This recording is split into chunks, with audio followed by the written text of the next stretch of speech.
Hello! Have a good day. எனக்கும் குட்டிக்கண்ணனுக்கும் good day என்றாலே அது மொதக்குட்டி வீட்ல நிக்கிறதா. அவ இன்றைக்கு லீவ். அதனால குட்டிக்கண்ணனோட கொஞ்சம் டைம் விளையாடி போட்டு, ஸ்ட்ராங்கா டீ ஒன்று போட்டு குடிச்சது. இந்த 8 மாதத்துல குட்டிக்கண்ணன் ஒரு நாள் கூட அம்மா சொன்னதே இல்ல. ஃபுல்லாவே அப்பா தான். அப்பா அவரோட இருந்து நல்லா அப்பா விளையாடினார். நான் குட்டிக்கண்ணனுக்கு பிரேக்ஃபாஸ்ட்டுக்கு இன்றைக்கு ஃபர்ஸ்ட் டைம் அவருக்கு பேன் கேக் கொண்டு செஞ்சு ட்ரை பண்ணினான்.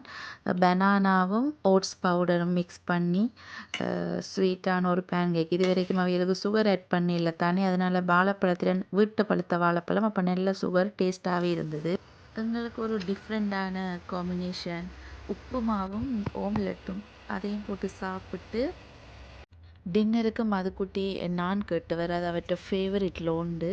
அதனால் பிரேக்ஃபாஸ்ட்டை முடிச்சுட்டு அப்படியே நானுக்குரிய மாவு எல்லாத்தையும் குழச்சி வச்சுட்டா நைட் நான் சுடும்போது நல்லா ஃப்ளஃபியாக பொங்கி வரும். அதனால் நானுக்குரிய மாவு எல்லாத்தையும் அப்படியே குழச்சி நல்லா வச்சு முடிப்போம். லன்ச் செஞ்சு கொண்டிருக்கும்போது குட்டிக்கண்ணன் வந்துட்டார்.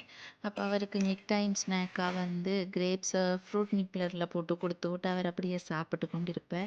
அந்த கேப்பில் லன்ச் செஞ்சாச்சு. இது லஞ்சுக்கு சோறு, சிக்கன் கறி, சிக்கன் பொரியல், கேரட் சம்பல், வட்டுக்காயும் நெத்தலியும் போட்டு ஒரு வடை, முட்டை பொரியல். குட்டிக்கண்ணனுக்கு கேரட்டும் நெத்தலி பவுடரும் போட்டு சோறோட மேஷ் பண்ணி அவருக்கு கொடுத்து ஈவினிங் எனக்கு ப்ரௌனிக்கு ஒரு ஆர்டர் இருந்தது. அப்போ அது செய்து கொண்டிருக்கும்போது மதுக்குட்டி இன்றைக்கு லாவா கேக் செஞ்சு தர சொன்னவர்.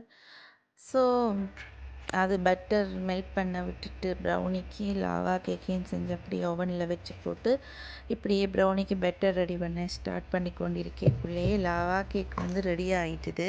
அப்படியே உள்ள நல்லா சாக்லேட் எல்லாம் இறங்கி சாக்லேட் ஓவர்லோடாக நல்லா மெல்ட் ஆகி வந்திருந்தது. இந்த ஸ்டேஜ் தான் எங்களுக்கு நிறம்ப பிடிக்கும். அப்படியே உள்ள ஸ்பூன் விடும்போது அப்படியே சாக்லேட் மேலே அப்படியே வந்தால் தான் டேஸ்ட்டாக இருக்கும்.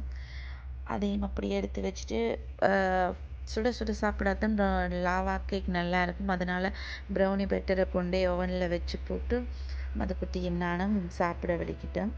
எங்களுக்கு ஒரு டிஃப்ரெண்ட்டான டேஸ்ட். லாவா கேக் எப்படி சாப்பிட பிடிக்குமெண்டா அப்படியே சுட சுட லாவா கேக்கோட வெனிலா ஐஸ்கிரீம் அப்படியே போட்டுட்டு சாப்பிட்டா அப்படி ஒரு டேஸ்ட்டாக சூப்பராக இருக்கும். மழைக்கு நல்ல டேஸ்டியாகவே இருந்தது லாவா கேக் வித் ஐஸ்கிரீம்.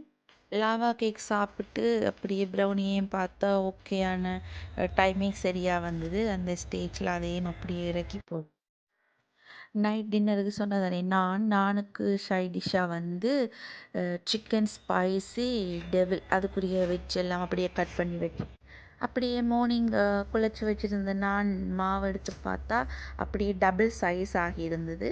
அப்போ சாப்பிட்றதுக்கு நல்லா டேஸ்டியாக நல்லா சாஃப்டாக இருக்கும் இந்த ஸ்டேஜில். தென் அந்த மாவை எடுத்து குட்டி குட்டி பார்ட்டிஷியனாக பிரித்து போட்டு அப்படியே நான் சுட்டுட்டு சுட சுட நானும் நல்ல ஸ்பைசியாக சிக்கன் டெவலும் சாப்பிட நல்ல ஒரு கோம்போ சூப்பராக இருக்கும். உங்களுக்கு நான் ஹோம்மேட்டில் ஓவன் இல்லாமல் இப்படி நான் செய்கிற recipe and also Sri Lankan style chicken devil recipe வேணுமெண்டா கமெண்ட் பண்ணும்போது அடுத்த வீடியோவில் போட்டு விடுறேன். குட்டிக்கண்ணனுக்கும் சாப்பாடு செஞ்சுட்டு அவரோட கொஞ்சம் டைம் விளையாடிட்டு எங்களோட நாள் சந்தோஷமாக போச்சு. பாய் பாய்.